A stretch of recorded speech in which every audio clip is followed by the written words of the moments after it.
una nueva mañana. Esta producción hecha en República Dominicana para todo el mundo, para la gente que nos ve en Sudamérica, para la gente que nos ve en Norteamérica, la gente que nos ve desde Europa. Le mandamos un abrazo fuerte. En este segundo bloque hablamos de cuestiones internacionales. El tema central de este bloque es el siguiente. Son líderes mundiales que condenaron la barbarie antisemita tras el mortal atentado en Washington. De esta información hablaremos en la parte final de este bloque. Mientras tanto, Nelson Valdés Burgos les da una ruta, un viaje rapidito por los titulares de BBC Mundo. Muchas gracias, Iván Yael. Vamos de inmediato. El principal titular, tal como lo indica Iván, es esta lamentable noticia, este lamentable hecho de xenofobia, de odio, de violencia política, de terrorismo, ¿no? La muerte lamentable nuevamente de 2 diplomáticos israelíes a las afueras del Museo Judío en Washington. Ya las autoridades le han pedido a los ciudadanos que por favor no se acerquen a estas instalaciones ni a esta ubicación, porque no solamente están en busca de captura de estos terroristas, porque fueron varios que estuvieron interviniendo en esta situación, sino que se prevé que haya más atentados. Otro titular también de la BBC de Londres era: ¿quién era el ex político ucraniano asesinado a tiros en Madrid frente a la escuela de sus hijos? Seguimos con otra noticia de violencia política. Otra lamentable noticia: la bebé enviada de regreso a Gaza tras una cirugía a corazón abierto. Situaciones bien delicadas vive hoy en las instalaciones de los 2 hospitales que quedan ya en la franja de Gaza disponible. Otro titular también: qué descanso sería renunciar a la ira algunas veces, y al mismo tiempo cómo discernir, porque también es necesaria. En otro titular también de la BBC: incluso cuando hayas perdido un hijo o a tu esposa, nada te exime de tu responsabilidad de ser feliz, dice Richard Ford. La emboscada también que le hizo el presidente Donald Trump al presidente de Sudáfrica es otra noticia también que destaca el diario BBC de Londres. La supuesta persecución de blancos, dicho por Donald Trump. Se habla de que fue un momento bastante violento, delicado, complejo, lo que le hizo vivir Donald Trump al presidente de Sudáfrica, además con información que no era tan cierta. Otro titular también de la BBC: cómo el asesinato de altos cargos en la Ciudad de México atentan contra la imagen del oasis seguro de la capital y el impacto de la presidenta Claudia Sheinbaum. El ambiente está cambiando, el creciente número de israelíes que protestan contra la guerra en Gaza por las autoridades de Israel. Pasamos también de inmediato a Infobae. Líderes mundiales condenaron la barbarie antisemita tras el mortal atentado en Washington. Diplomáticos y funcionarios de varios países rechazaron este ataque y lo calificaron como un acto atroz, abominable y sin justificación. Otro titular también de Infobae es: ¿quién es Elías Rodríguez, el principal sospechoso del tiroteo en las afueras del Museo Judío de Washington? Iván Yael. Así es, miren, aprovechando ya que Nelson ha dado este titular que coincide con el tema central del día de hoy de nosotros en este bloque de internacionales, lo ponemos en contexto. Es el asesinato de 2 empleados de la Embajada de Israel frente al Museo Judío Capital en Washington. Esto desató una ola de condenas por parte de líderes internacionales que denunciaron el crimen como un acto de antisemitismo y exigieron justicia inmediata, como debía de ser. También el presidente de los Estados Unidos, Donald Trump, calificó el ataque como un crimen de odio antisemita y afirmó que hechos como este deben terminar ya. En un mensaje difundido a través de Truth Social, su red social personal de Trump, el mandatario expresó sus condolencias a los familiares de las víctimas y aseguró que el odio y el radicalismo no tienen cabida en Estados Unidos. Desde Israel, el primer ministro Benjamin Netanyahu denunció el crimen como evidencia del precio terrible del antisemitismo y la incitación salvaje contra el Estado de Israel. Esto es lo que ha dicho Trump, esta es la cita textual. En un comunicado afirmó que dice aquí los libelos es lo que dice, de sangre contra Israel están en aumento y deben ser combatidos hasta el final. Y ordenó reforzar la seguridad en las embajadas del país. Aquí está el tweet, el comunicado que salió en Truth Social de Donald Trump, y dice: esos horribles asesinatos en Washington, D.C., obviamente basados en el antisemitismo. Aquí está la información. Varias personas están emitiendo comunicados en este sentido. El presidente israelí Isaac Herzog también responsabilizó el antisemitismo, el ataque, y estas cuestiones siguen siendo estridentes en este sentido. Y nosotros, y quiero dejar este aporte para pasar con Nelson y sus celebraciones en este sentido. Ahorita hablaba de Pedro Guerra al principio en el primer bloque, ahora les hablo de otro artista que es también amigo de Pedro Guerra, que fue quien lo recibió en España en Libertad 8. Se trata de Jorge Drexler, que dice que no hay piedra que valga una vida y que cada quien tiene su Dios. Todas las civilizaciones del mundo han dicho que su Dios es el Dios de verdad. Y sobre esta retórica es que están pasando esta xenofobia, este antisemitismo entre musulmanes, entre cristianos, entre judíos, entre palestinos, por una ideología, por una forma de pensar, por una forma de ver el mundo. Y esa forma los ha llevado a cometer algunos improperios, algunos a ser abusados, otros a cometer abusos, otros a decir que son la tierra de Dios, otros a decir que esa tierra era de ellos. Y por esa trifulca eterna, estas cosas están pasando. Y el antisemitismo, el racismo, la apatía, la xenofobia, en el tiempo que era el tiempo de los arios con Hitler, esto ha sido una batalla constante en la humanidad. Nosotros pudiésemos decir, wow, ¿qué vamos a hacer? ¿Perdamos la esperanza? No, esto sigue siendo una gran experiencia. La vida, a pesar de los pesares, a pesar de las contiendas entre una nación y la otra, entre una religión y la otra, a pesar de la apatía, a pesar del odio, a pesar del resentimiento, a pesar de las intenciones, de las apetencias, de los deseos de un grupo contra el otro, de que si esta mesa es de Nelson, pero yo quiero la mesa, no, pero yo quiero esta mitad, y Nelson dice, no, porque esa mesa era mía antes, y como era de Nelson, esa mesa entera de él, yo no puedo estar en esta esquina, pero yo tengo 20 años en esta esquina ya, o sea, ya yo siento que es mía, y esa es la situación que está pasando a nivel mundial, que la gente entiende que las cuestiones tienen que ser de ellos, que las creencias de ellos tienen que ser la de todo el mundo, y esto ha sido a través de los tiempos, ha sido la materia, el insumo más importante del abuso. Cuando los ingleses dijeron que ellos eran los superiores y fueron a buscar barcos de negros a África, porque ellos creían diferente. Cuando vinieron a América, hicieron el manifiesto destino y arrasaron con todo nativo que había por ahí, porque ellos creían que fue lo que Dios les dijo. Cada civilización cree que tiene la razón. Los indios creían que ellos eran los que hablaban con el viento y con los árboles, el Dios del cielo, el Dios del agua, el Dios de qué sé yo cuánto. Y cada quien cree. Pero cuando esto viene al día a día, y vemos, por ejemplo, aquí en la capital de Estados Unidos, Washington, D.C., que están exterminando gente frente a un museo judío porque ellos tienen esa creencia, que lo vemos aquí, que pasó recién y que la noticia le estamos comentando, nos sorprendemos. Pero históricamente esto ha sido así. Ojalá que la humanidad llegue a un punto de evolución, Nelson. Ojalá que ayer hablábamos de cómo se está educando ya niños con inteligencia artificial, que ya a los 7 años saben cosas que los universitarios con educación regular aún no saben.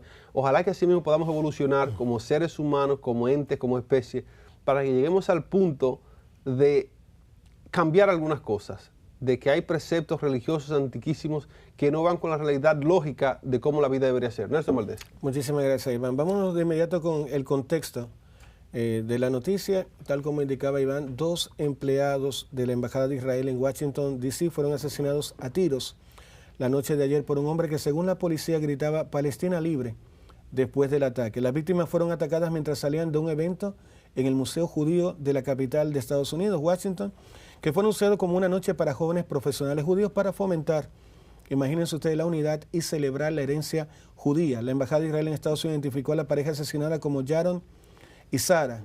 Según Medio Relieve, sus nombres completos son Yaron Lischinki y Sara Milgram. A eso de las 21:08 hora local del miércoles, la policía recibió múltiples llamadas de un tiroteo durante un evento frente al Museo Judío en pleno centro de la capital estadounidense. Un hombre y una mujer fueron hallados en el lugar inconscientes, sin señales de estar respirando, y a los pocos minutos fallecieron. El Departamento de la Policía Metropolitana afirmó que la pareja estaba abandonando el evento cuando fue acribillada. Sucedió en una zona llena de sitios turísticos, museos y edificios gubernamentales, incluida la oficina del FBI en Washington. La policía identificó al sospechoso como Elías Rodríguez, nombre completamente latino, de 30 años y residente en Chicago, quien se encuentra actualmente detenido y bajo interrogación.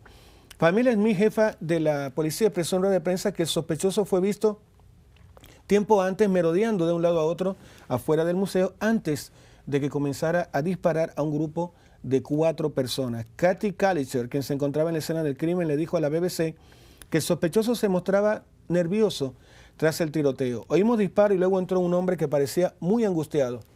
Pensamos que necesitaba ayuda. El sospechoso luego entró en el museo donde fue detenido. La policía dice que corrió todo el tiempo, gritaba Palestina libre, mientras estaba en custodia. El FBI anunció que está evaluando potenciales vínculos o motivaciones terroristas basadas en crímenes de sesgo o odio. En cuanto a la pareja, dice el embajador de Israel en Estados Unidos, Yechiel Leiter, nombró a las víctimas como Yaron Lichinki y su novia Sarah Lynn Milgren, añadiendo que su personal está completamente desconsolado y devastado por el asesinato de estos jóvenes. No hay palabras que puedan expresar la profundidad de nuestro dolor y el horror. Ante esta devastadora pérdida, nuestros corazones están con sus familias y la embajada estará a su lado durante este terrible momento. Dice que la pareja tenía planes para comprometerse durante un viaje a Jerusalén y esto fue tronchado por el asesinato de ambos. El joven incluso ya había comprado un anillo esta semana con la intención de proponerle matrimonio a su novia asesinada. Yo creo que lo único que yo puedo agregar a esto que ya había magistralmente compartido Iván es lo siguiente. Fíjense que recordemos brevemente lo que fue el apartheid en Sudáfrica. Nelson Mandela estuvo 27 años en prisión. Eso es odio, eso es ira.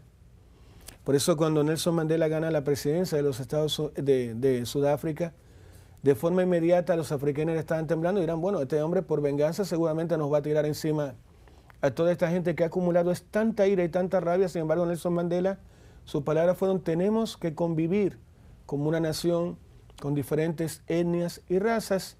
Llamo por favor a la no violencia. Y previo a eso ya le había dicho a los negros sudafricanos, a los habitantes de ese país, la única manera de que logremos nuestra libertad es con el voto. Yo les pido que regresen a sus casas, porque en ese momento había muchas marchas, había matanzas en diferentes partes de la ciudad de Johannesburg y en los alrededores. Y él dijo, no, es con el voto. Váyanse a su casa y mañana a partir de las 6:30 de la mañana, todo el mundo haciendo su filita para votar y de esa manera es que vamos a salir del apartheid. Y lo logró a través de la paz. Pero con el caso de los judíos ha pasado algo bien complicado. La sociedad es como si viviéramos una especie de Alzheimer cada cierto tiempo. Se nos olvida, siempre comenta Yamel, de que todos los días hay una noticia que opaca a la otra. El tema es que nuestra memoria al parecer antes tenía mucha capacidad de almacenamiento. Y últimamente como que después de cierta información colapsa. Ya no nos acordamos de nada. Ya no nos acordamos, por ejemplo, que en la Segunda Guerra Mundial fallecieron o murieron, acribillados por balas o por bombas, 60 millones de personas. Pero de ese número, el 10% se calcula que eran judíos. 6 millones de personas murieron. ¿Se te quedó la cámara de gas? En cámaras de gas, murieron en tortura y murieron, escuchen esto, de hambre. Llegaron a tener tanto miedo que ya terminalizando la guerra, había un gueto, un lugar de tortura, donde había un solo policía nazi. Y ahí debieran haber visto más de 1000 judíos. Era tanto el miedo, y de eso se escribieron muchos libros, incluso son perfiles que son estudiados en psicología y en psiquiatría, porque tú dices, ¿qué tiene? Una calibre 38 tendrá, ¿cuántas balas? ¿Cuántos vamos a morir de nosotros que somos 1000? Pero ellos pensaban, ¿qué pasa si escapamos y viene un ejército de apoyo nazi? ¿Qué pasa si encontramos nazis mientras caminamos? Es decir, esa forma de pensar, ¿qué pasaría si? Hizo que muchos judíos, con muy pocos policías nazis, nunca tuvieran las ganas o la motivación de querer escapar. Los judíos han sido una de las etnias que sufrieron tanto. Cuando uno mira las películas y no lee libros, se te olvida, por ejemplo, que durante la Segunda Guerra Mundial, en pleno genocidio alemán, muchos barcos llegaron a los Estados Unidos y fueron devueltos. Muchos barcos fueron llevados a otras partes de Europa y fueron devueltos con todos los judíos. Devueltos a Alemania, donde estaba Hitler felizmente esperándolos para aniquilarlos. Mucha gente que pudo escapar del genocidio fue a través de miles de fórmulas, porque luego vieron, bueno, al parecer no nos quieren tanto. Por eso hay judíos que están muy agradecidos de lo que hizo, por ejemplo, Trujillo y de lo que hicieron personas incluso como dictadores de esa época, que adquirieron y recibieron con mucho amor y mucho cariño a judíos que lo estaban pasando mal. Ahora, lamentablemente, hay una guerra producto de una cosa que yo dije acá hace muchos años. Cuando la ONU delimitó las fronteras entre Israel y Palestina, yo dije, esto es una locura. Primero están dividiendo un país en dos partes, uno Cisjordania y la otra Gaza. ¿Por qué? Si no hay ningún otro país en el planeta dividido en dos pedazos. ¿Por qué, diablos? La ONU además patrocina, auspicia y motiva que esto se haga. Bueno, locura número uno. Locura, pero la locura número cero, que fue previo a eso, cuando los ingleses se escapan, es decir, perdón, cuando los ingleses se van de lo que era Palestina, ¿no verdad? Dejan a los judíos y a los palestinos que se entiendan entre ellos. ¿Y qué pasó? Una lucha fratricida que no termina hasta hoy. Y luego hay una mala comprensión de cómo llegar a la paz. Si yo asesino o aniquilo muchas personas, eso va a generar un entendimiento y comprensión de una parte y una ira también de la otra parte afectada. Entonces se ha entendido mal y dice, bueno, es que podemos llegar a una paz mientras yo te destruyo los edificios y mientras yo te dejo pasar hambre. Eso es imposible. Yo amo a mi padre, por ejemplo, que fue quien me engendró. Pero si mi padre bombardeara mi casa y mi padre hiciera que mis hijos pasaran hambre, a mí se me olvidaría que mi padre existe. Mi papá, que es quien me engendró. Entonces, imagínense ustedes un extraño que me haga daño, que bombardee mi casa y que me haga pasar hambre. Entonces, se puede entender el genocidio del Holocausto y estamos siempre con el pueblo judío, pero este tipo de acciones comandadas por Benjamín Netanyahu durante tanto tiempo es la que hace pensar y dice, bueno, ¿y tendrán razón los judíos? Tú dices, bueno, obviamente Hamás no tiene razón. Nadie va a aplaudir a Hamás en el planeta, exceptuando sus eternos aliados como Irán y otros locos de la zona. Nadie va a decir, wow, qué impresionante lo que Hamás le hizo a Israel. Eso es repugnante todo lo que hizo Hamás, ese grupo terrorista. Pero es que la forma de respuesta, es como tú dices, oye, fulana te aruñó en la cara. Sí, pero tú la mataste. Entonces es exactamente lo mismo. La reacción de Israel, en un momento todo el mundo va a decir, bien, bravo, pero ya ha llegado un momento y dice, flaco, bombardeas hospitales, no dejas que pase comida para allá, olvidándote de que hay niños ahí. Y todo eso ha ido increciendo. Eso ha logrado que en las universidades, y lo sabe muy bien Iván que está aquí, Universidad de Duke, Universidad de Columbia, Universidad de Harvard. Recuerda, Iván, que uno de los temas con Trump que le quitó el financiamiento a la Universidad de Harvard por protestas. Era exactamente porque las universidades norteamericanas estaban permitiendo ciertas protestas antisemitas, que él decía, señores, tenemos que controlar esto porque muchos patrocinadores de estas universidades son judíos. Entonces, nadie va a celebrar la muerte de ningún judío jamás, pero tampoco de ninguna persona. Es decir, el tema de la violencia, para aplacar la violencia, debe terminar de parte del Estado israelí. Porque si no vamos a seguir lamentando fallecimientos o asesinatos de violencia política, como es que le pasó a esta pareja. Es decir, hay que buscar la forma de que Israel entienda que haciéndole pasar hambre a los palestinos, cerrándole los canales de ayuda. Ayer, por ejemplo, imagínense ustedes, 27 diplomáticos. Yo pude haber estado ahí, Iván, porque habían periodistas. Se salen de la ruta y el ejército israelí entiende que la manera de responder a algo como, señores, miren, la ruta recuerden que es esa la que está autorizada. No, pam, pam, pam, pam, pam, pam, pam, pam, pam, pam, pam. Dice, pero tiempo, ¿no viste que hay 27 diplomáticos ahí? Entonces, ese entendimiento sistemático y reiterativo de que yo voy a ir contra todo y no importa lo que yo haga, empieza a generar una serie de frutos no deseables. Y paso ahí va inmediato. El día pasado hablábamos del caso en República Dominicana de una joven guapísima que fue senadora en la República Dominicana, que fue conductora, comunicadora, que trabajó en los medios, ¿verdad? Y que hoy es ministra del Interior. Y a ella le duele de alguna manera que algunas personas como que se ensañen a nivel comunicacional. Y yo lo decía en días pasados, el ser humano tiene un tema que puede ser positivo o negativo, pero uno es el resultado de lo que vas sembrando en la vida. Tú siembras amor y vas a recibir amor. Tú siembras problemas y recibirás problemas. Tú siembras odio y vas a cosechar odio. Cuando tú siembras arroz, ¿no es verdad que recibes a cambio? Arroz. Tú siembras tomate y recibes tomate.